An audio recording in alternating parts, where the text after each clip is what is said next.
Hello, everyone. I'm Laurel Staples, and today we're talking about a bill in the Montana Legislature that proposes changes to the management of state lands and water rights. Montana Free Press reporter Amanda Eggert joins me via Zoom today to walk us through the bill and to explain more about what it means for Montanans. Hi, Amanda, and welcome. Thank you for doing this. Thank you for having me on.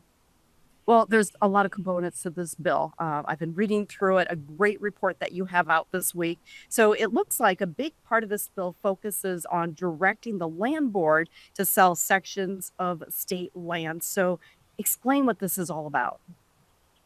Right, so this is a big bill. It's 22 pages long, and much of the bill focuses on water rights, but there's also a section of the bill that directs the land board to accept sales of isolated sections of state land. And so the idea here is that if there's a section of state land that members of the public cannot reach, that a neighboring landowner that leases that land could buy that section of state land from the land board in a non-competitive sale, meaning we didn't have to go out for an auction. Okay. How much land are we talking here and the impacts of this if this goes through on this component of the bill? We're talking about over 1 million acres of isolated state land, so it's sizable. That's a decent piece of all of the land that's under the management of the land board, all of the state trust land.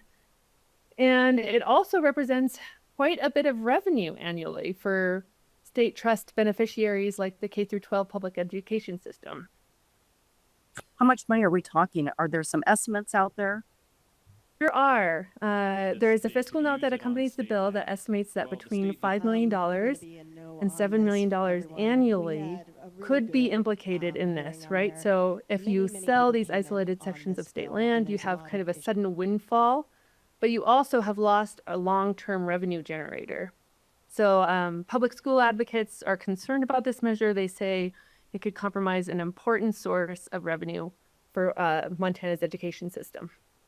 Right. And there's a lot of controversy and debate over this component of the bill, and explain other sides of it.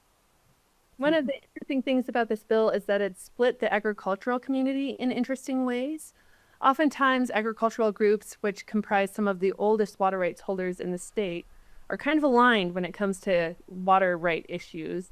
But in this particular case, you have groups landing on different sides of the issue. So there's a group called the Senior Ag Water Rights Alliance that is in favor of this measure, in favor of House Bill 676, arguing that it's a private property rights protection measure that will prevent the state from stealing water rights that are held by individual Montanans. You also have other groups like the Montana Stock Growers Association and the Montana Farm Bureau Federation saying that a component of this bill that would shut the water court in 2031 is irresponsible, and it's just not the right approach to take at this juncture. They want the Montana Water Court to continue, and they just don't think that this is the right approach. This could impact water compacts, right? Like with the tribes. It could. It strikes an existing piece of law saying that the Montana Water Court cannot alter a water compact, such as the Confederated Salish and Kootenai Tribes Water Compact that is currently before the Montana Water Court. And I think the important thing to know about that is, for instance, with that particular compact, we're talking about decades of negotiation, and it's gone through so many hurdles. This is kind of the last hurdle before that compact. But if the Montana Water Court now has the ability to change components of it, all of those years of work that preceded it landing before the Montana Water Court could be in jeopardy. Gosh. Well, let's take this back further. How and why behind this bill? What inspired it? There was a prominent decision in the Montana Supreme Court last year that really garnered a lot of attention in water circles. And this is what's known as the Scudder decision. And in that decision, the Montana Supreme Court found that the Montana Land Board has a partial ownership right and a privately held water right if that water is used to irrigate a section of state land. Some agricultural groups really took issue with that ruling, suggesting that if you put in a well, you develop irrigation infrastructure to irrigate a state section of land, that the state should not then be able to acclaim partial ownership of that water right. Okay, so a lot of changes that this bill goes through, it sounds like. What was it like for you in following this bill, researching it, and what stands out to you the most? Well, I have really gotten interested in water policy issues over the last couple of years. I think in part because they're so complex, but there's really a lot at stake when we're talking about water in Montana. And I think one of the most interesting components of this bill is that it pulls in so many different things. It pulls in the Montana Water Fort.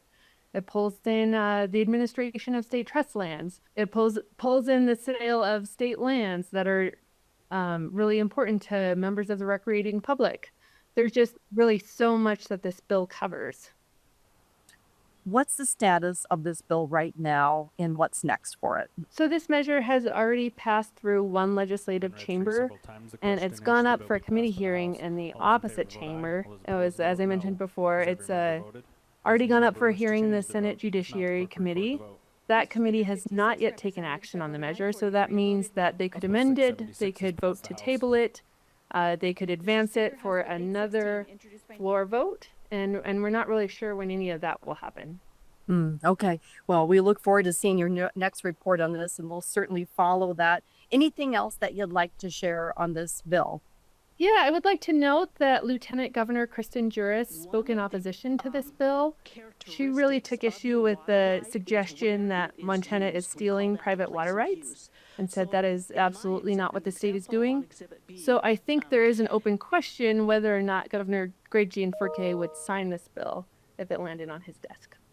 Okay, so it's kind of wait and see what happens here then. All right. Well, thank you so much. A great story here in the Montana Free Press. And again, we'll watch for your next report. All right, thank you so much.